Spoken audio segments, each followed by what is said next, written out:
Let's bring in our guest, criminal defense attorney, Eric Schwartzreich. Eric, this happens a lot, but with her, and I see her chuckling, you take it with a grain of salt, her reaction, because she has done this so many times. You can go back to the body camera, her sort of, this is part of her shtick, if you will. Right for the judge to step in and say, listen, you got to stop this. You can't emote.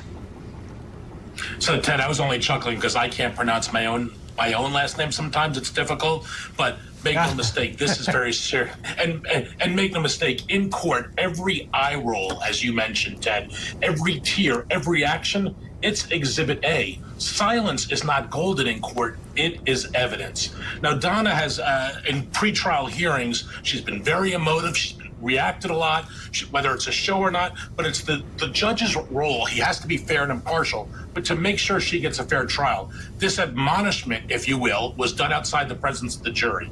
If Donna's going to testify, that's when she'll tell her story. What the judge is trying to do is make sure in his mind that the defendant is not trying to communicate or sympathy or make the jury look at her with these tears and say, well, we feel sympathy, which the judge will instruct has no place in court, and feel sorry for her. So that's why we had her as admonishment. Is it a show? Is it for real? The state believes, and they're going forward, high on motive, low on evidence, that Donna hated her son-in-law, couldn't stand him. I mean, look at the pleadings they're putting forward in the civil case. So her reaction, what's the jury going to think about for someone she hated?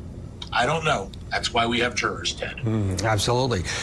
What's your overall take in terms of the bar here and the difficulty for the state? They've sort of ticked it off, starting with the hitman, then McManawa, then Charlie. They're going, in their mind, up the ladder. The defense says, no, you're not going up the ladder. She doesn't fall as the mastermind. You've got it wrong. Is that a legit argument from the defense here?